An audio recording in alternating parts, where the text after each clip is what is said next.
Hello दोस्तों। आज हम पढ़ेंगे जातीय संघर्ष एवं सांप्रदायिकता। अभी देखिए इस जो यूनिट है 8वीं यूनिट, उस 8वीं यूनिट में ध्यान दिया होगा आपने। देखिए जो जातीय संघर्ष एवं सांप्रदायिकता है इसको हम लोग आज पढ़ेंगे। तो शुरुआत के 2 टॉपिक तो हो चुके हैं इस 8 यूनिट के। आज ये तीसरा टॉपिक है और आज ही प्रयास करेंगे हम चौथा टॉपिक, या नहीं हो पाएगा तो कल 2 टॉपिक और करके 8 यूनिट के पूरे टॉपिक ख़त्म करने की हम कोशिश करेंगे। ठीक है, तो चलिए हम लोग ये जातीय संघर्ष एवं सांप्रदायिकता पढ़ते हैं। हम बार बार कह रहे हैं यदि किसी को एमसीक्यू सॉल्व करना है, किसी को टेस्ट देना है, तो वो आराम से हमसे व्हाट्सएप में मैसेज कर सकता है, ग्रुप में मैसेज कर सकता है, और कुछ भी क्वारीज होंगी तो हमसे वह बात कर सकता है। ठीक है, तो चलिए स्टार्ट करते हैं जातीय संघर्ष एवं सांप्रदायिकता। देखिए एक्चुअली इस शब्दों में जाएं, जातीय संघर्ष एवं सांप्रदायिकता दोनों ही शब्दों में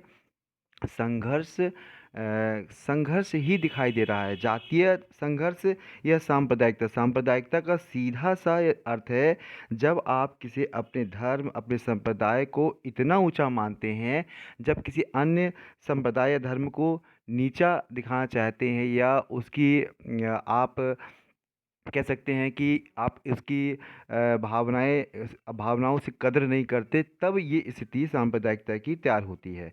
तो जातिवाद वह संकुचित भावना है जिसके वशीभूत होकर व्यक्ति समाज और राष्ट्र को विशेष महत्व नहीं देकर अपने जाति हितों को सर्वोपरि मानता है और अपनी जाति के स्वार्थों की दृष्टि से सोचता है। देखिए जातिवाद क्या है, जब जाति में आप अपनी जाति को सबसे ज़्यादा मानेंगे, उससे ज़्यादा कुछ नहीं मानेंगे, ना ही राष्ट्र को मानेंगे, ना ही आप मानवता को मानेंगे, आप किसी भी बात को नहीं मानेंगे। क्या मानेंगे?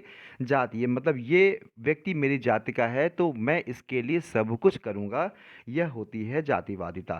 ठीक है, वर्तमान में जाति के नाम पर शिक्षण संस्थाएं, धर्मशालाएं, औद्योगिक संस्थान, औषधालय, मंदिर एवं अन्य संगठन पाए जाते हैं।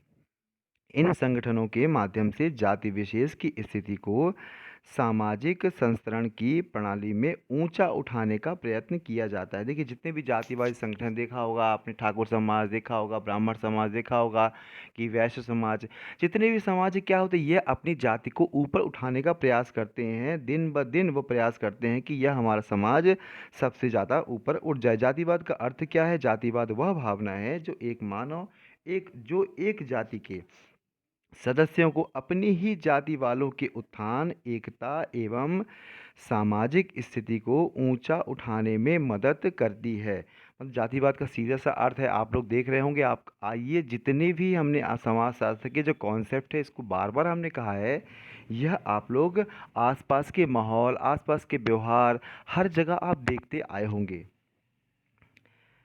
जातिवाद के अर्थ को स्पष्ट करते हुए के.एन. शर्मा जी ने लिखा हुआ है कि जातिवाद या जाति भक्ति एक ही जाति के व्यक्तियों की वह भावना है जो देश के या समाज के सामान्य हितों का ख्याल न रखते हुए केवल अपनी जाति के सदस्यों के उत्थान, जातीय एकता और जाति की सामाजिक परिस्थिति को दृढ़ करने के लिए प्रेरित करती हो। देखिए एग्जाम में आप समझिए ऐसा क्वेश्चन भी आ सकता है, जातिवाद क्या है? इन जातिवाद के अर्थ को वो इतने बारीकी से अलग कर सकते हैं वो लोग कि उसके आधार पर आपको अभी तो लगता है कि जातिवाद क्या है, हम तो अभी तुरंत 2 सेकंड में बता देंगे। लेकिन जब क्या होगा, जब आप क्वेश्चंस देखेंगे तो क्वेश्चंस देख के आपको लगेगा नहीं, ये चारों का अर्थ तो एक जैसा दिखता है। तब आपको बारीकी से, यदि आप समझे होंगे, बारीकी से आपने पढ़ा होगा, तो आप बहुत आसानी से आंसर कर सकते हैं।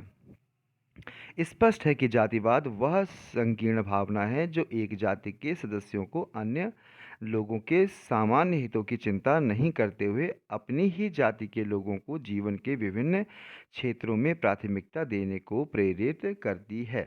क्लियर हुआ? जातिवाद स्पष्ट अर्थ क्लियर हो गया ना, कि यह अपने जाति के लोगों के उत्थान, उनकी एकता के लिए वह ऐसे कार्य करते हैं जिस जैसे उनके लिए ना राष्ट्र प्रेम है, ना ही मानवता प्रेम है। उनके लिए केवल एक है कि जाति, मेरी जाति सबसे बड़ी आगे आए।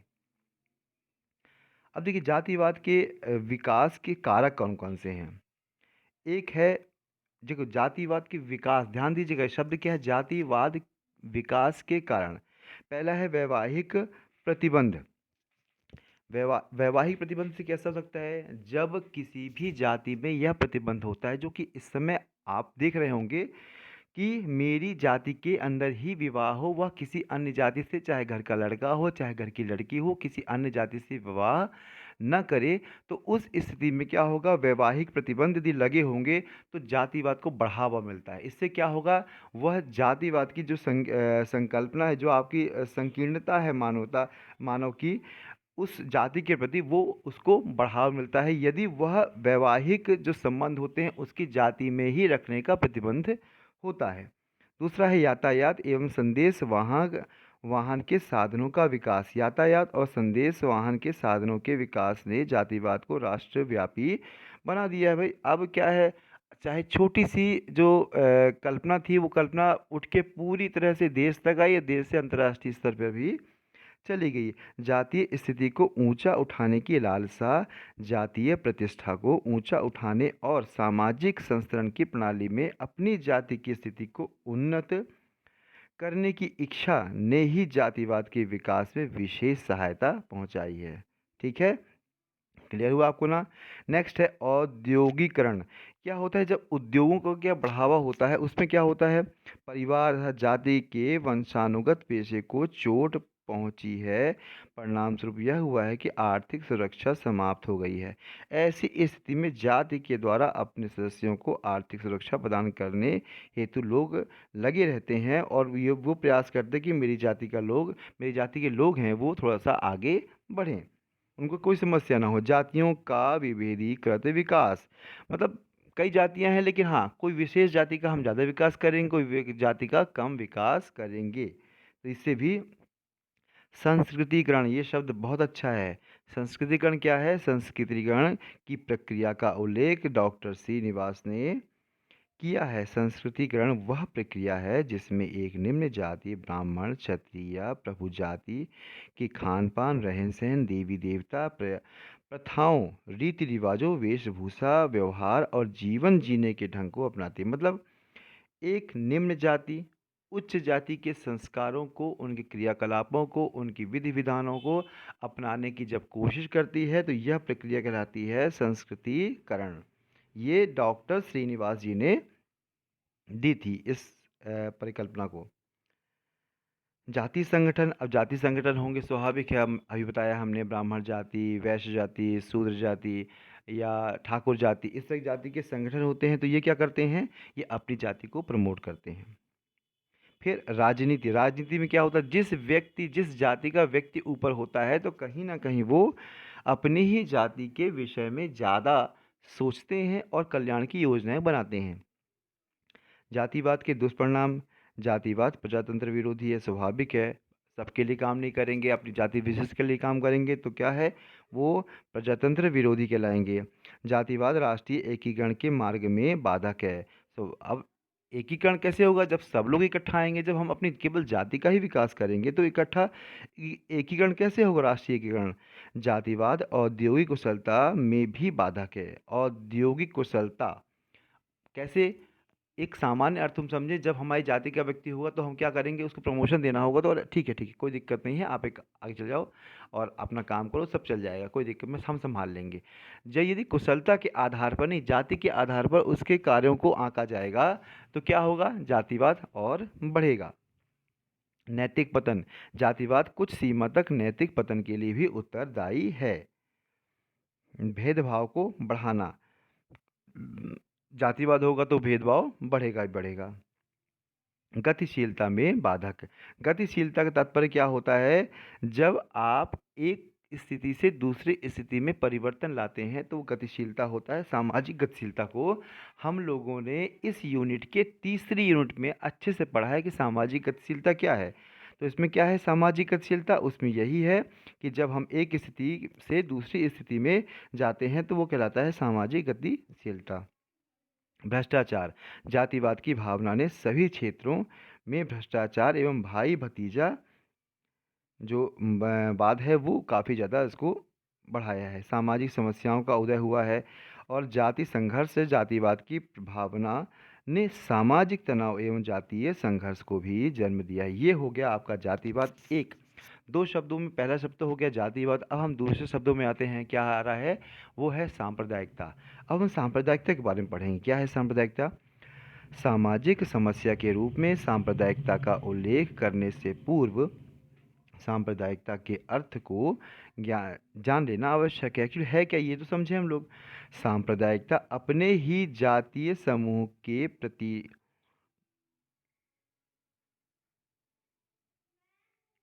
सांप्रदायिकता अपने ही जाति समूह मतलब कहीं ना कहीं, नेक्स्ट परिभाषा पढ़ते हैं। एक सांप्रदायिक व्यक्ति अथवा समूह वह है जो अपने धार्मिक या भाषी समूह को ऐसी पृथक राजनीतिक तथा सामाजिक इकाई के रूप में देखता है जिसके हित अन्य समूहों से पृथक होते हैं और जो अक्सर उनके विरोधी भी हो सकते हैं। मतलब क्या है? अपनी धार्मिक या भाषी समूह को एक पृथक रूप से वो देखे तो कहलाएगा सांप्रदायिकता। या हम जो हमारे भारत के संविधान में है क्या है? पंथ निरपेक्ष है। ध्यान दीजिएगा, उसमें पंथ निरपेक्ष है, उस शब्द का प्रयोग किया गया है, ना कि धर्म का। अब आगे पढ़ेंगे तो और क्लियर होगा। जो परिभाषा है उससे क्या स्पष्टता होती है? सांप्रदायिकता का संबंध धार्मिक समूहों से है। साफ साफ यहाँ क्या शब्द आ गया? सांप्रदायिकता का अर्थ धार्मिक समूहों से है, अर्थात एक धर्म के व्यक्ति अपने को एक संप्रदाय से संबंधित मानते हैं, किंतु जहाँ एक धर्म में ही विभिन्न मतांतर हैं, वहाँ सांप्रदायिकता का संबंध एक धर्म में ही विभिन्न छोटे छोटे संप्रदायों से है। मतलब जब हम एक बड़े धर्म की तुलना करेंगे तो क्या हम सर्वश्रेष्ठ हैं, और ये जो छोटे उसी धर्म में हो सकता है बहुत सारे पार्ट हो गए हैं, तो भी उसमें वो अपनी श्रेष्ठता को समझते हैं। सांप्रदायिकता में यह भाव विद्यमान होते हैं कि अपना ही धर्म श्रेष्ठ है। देखिए, इस बात आ गई ना, अपना ही धर्म श्रेष्ठ है, अपनी ही भाषा एवं संस्कृति श्रेष्ठ है। जब हम ऐसी सोचेंगे, जैसे जातिवाद में क्या कर रहे हैं, अपनी जाति के बारे में सोच रहे थे, ठीक इसी प्रकार से सांप्रदायिकता के बारे में भी सोच रहे थे लोग। अब अन्य इसमें क्या है? धर्मों, भाषाओं एवं संस्कृतियों के प्रति घृणा, तिरस्कार एवं उपेक्षा के भाव पाए जाते। जब हम अपने धर्म को सर्वश्रेष्ठ मानेंगे तो स्वाभाविक है दूसरे धर्म को नीचा करेंगे, कम करेंगे। तो यहीं से ही सांप्रदायिकता की भावना के बीज का जन्म होता है। सांप्रदायिकता पारस्परिक स्नेह एवं सहयोग के स्थान सामाजिक एवं राजनीतिक अलगाव पैदा करती है। मतलब कहीं ना कहीं अलगाव, फूट पैदा करती है ये। इसमें क्या होता है? अन्य धार्मिक समूह उनके संप्रदाय और संस्कृति को नष्ट कर देंगे, ऐसा वो सोचते हैं। मतलब पहली बात तो हमारा धर्म सर्वश्रेष्ठ है, फिर दो धर्म तीन धर्म आ गए तो उन तीन धर्मों से हमारा सर्वश्रेष्ठ है। और यदि ऐसा हो कोई धर्म आगे बढ़ रहा होगा, उनको लग रहा है, तो उस धर्म को क्या करेंगे? नष्ट करने की कोशिश करेंगे। ये सब मिला जुला अर्थ क्या कहलाएगा? सांप्रदायिकता। अब जो सांप्रदायिकता के तनाव एवं उपद्रवों के कारण क्या क्या हो सकते हैं? अब देखिए बहुत सारे हैं। ये सब आप आराम से रोज़ टीवी में देखते हैं, गौवध मस्जिद के सामने, मंदिर के सामने ये सब करना, ये सब चीज़ें क्या है? सांप्रदायिकता के लक्षण हैं। इसलिए आपको ये कोई पढ़ने से मतलब नहीं है कि ये आप लोग अच्छे से जानते हैं। नेक्स्ट आते हैं हम लोग सांप्रदायिकता के लिए उत्तरदायी कारण। देखिए इसके लिए इंपॉर्टेंट है, उत्तरदायी कारण क्या कह सकते हैं, क्यों ऐसा हुआ, क्या कारण है? तो सबसे बड़ा कारण है ऐतिहासिकता। मतलब कहीं ना कहीं ऐतिहासिक कारण जो पुराने जमाने में ये थे कि पहले एक धर्म आया, बहुत ज़्यादा शासन किया, फिर वो गया तो दूसरे धर्म आया, उसने शासन किया, फिर तीसरा धर्म आया, उसने शासन किया। तो कहीं ना कहीं उसकी जो सांप्रदायिकता को फैलाने का श्रेय है वह कहीं ना कहीं एक इतिहास के पन्नों में छुपा हुआ है। फिर आते हैं मनोवैज्ञानिक कारण। मनोवैज्ञानिक कारण मतलब कहीं ना कहीं मनोविज्ञान, मतलब मानसिक रूप से हम मानते हैं कि जिस धर्म में हम पैदा हो रहे हैं वही धर्म सबसे सर्वश्रेष्ठ है। ठीक है। सांस्कृतिक मित्रता, इसमें क्या है? सांप्रदायिकता को जन्म देने में एक महत्वपूर्ण कारक हिंदू एवं मुसलमानों की सांस्कृतिक भिन्नता है। क्यों भाई? अब यदि वो देखिए मुस्लिम समाज क्या खाते हैं? वो मांस खाते हैं, जो कि उनके धर्म में सब लोग खाते हैं, तो एक सामान्य चीज़ है। ये हिंदू लोग नहीं खाते हैं। तो इसका कहीं मतलब नहीं कि कोई धर्म श्रेष्ठ नहीं है। देखिए, सभी धर्म श्रेष्ठ हैं। सभी धर्म अपने आप में कभी कोई भी शिक्षा नहीं देते कि आप दूसरे का नुकसान करो। वो हमेशा मानव जाति को ऊपर उठाने का ही काम करते हैं सभी धर्म। चाहे कोई भी हो, वो अलग बात है, कोई धर्म किसी विशेष में कोई दूसरी तरीके से अर्थ लगाए, लेकिन वास्तविकता ये है कि सभी धर्म केवल मानव जाति का कल्याण ही चाहते हैं। नेक्स्ट क्या है? भौगोलिक कारण। ये क्या है? जो भौगोलिक कारण क्या क्या हुए? इसमें क्या होगा? भौगोलिक कारण स्वाभाविक है। इसमें जब एक जगह, जैसे अरब कंट्री की, वहाँ भौगोलिक स्थिति अलग है, यहाँ इंडिया की अलग है। आप देखेंगे जब ये आप लंदन वगैरह जाएंगे तो वहाँ की भौगोलिक स्थिति यदि अलग है, तो सबकी भौगोलिक स्थिति अलग होने के कारण भी उनके आचार विचार कार्य सब अलग अलग होते हैं। धार्मिक असहिष्णुता। ये क्या है? विश्व के सभी धर्मों के मूल सिद्धांतों में अनेक समानताएं हैं। देखिए, कहीं ना कहीं उनके मुख्य सिद्धांत एक जैसे हैं, चाहे सभी धर्म के हैं, किंतु छोटे छोटे विभेद हैं। भाई, थोड़ा अंतर तो होगा, तभी तो वो धर्म अलग अलग कहलाएंगे। ये भी एक कारण है। राजनीतिक स्वार्थ। जब राजनीतिक स्वार्थ होगा तो हम किसी भी धर्म को क्या होंगे? अपने स्वार्थ के लिए अपने तरीके से उपयोग करेंगे। सांप्रदायिक संगठन। सांप्रदायिक संगठन ये क्या है? सांप्रदायिक संगठन हमेशा अपने धर्म के लोगों को या अपने धर्म को आगे बढ़ाने के लिए ही हमेशा कार्य करते हैं। इसके बाद क्या है? असामाजिक तत्व एवं निहित स्वार्थ।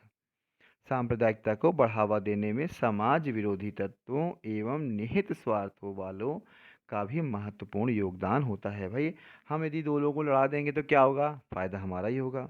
धर्म। धर्म निरपेक्षता का दुरुपयोग। इसमें क्या होता है? भारतीय संविधान भारत को एक धर्मनिरपेक्ष राज्य घोषित करता है। मतलब भारत देश का कोई धर्म नहीं है, वो सभी धर्मों का समान सम्मान करते हैं। ये भी एक कारण है। सांप्रदायिक के दुष्प्रभाव।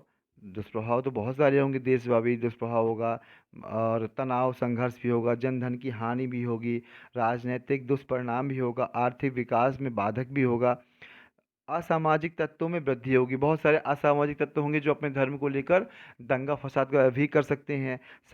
सामाजिक सांस्कृतिक विघटन।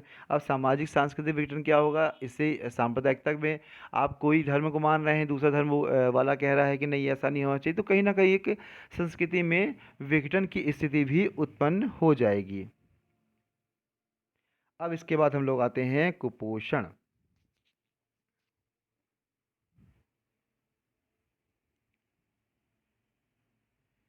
ठीक है, तो ये हम लोग अगले लेक्चर में ख़त्म कर देंगे पढ़कर। तो प्लीज़ आप लोग ध्यान से पढ़िए, अच्छे से पढ़िए और कंप्लीट करिए कि हो सके तो ये दो टॉपिक हम पूरा प्रयास करेंगे कि ये टॉपिक आज या नहीं हो पाए तो कल की डेट में हो जाए। मतलब 8वीं यूनिट पूरी ख़त्म और कल ही हम 9th यूनिट स्टार्ट कर देंगे। ठीक है? Okay, thank you.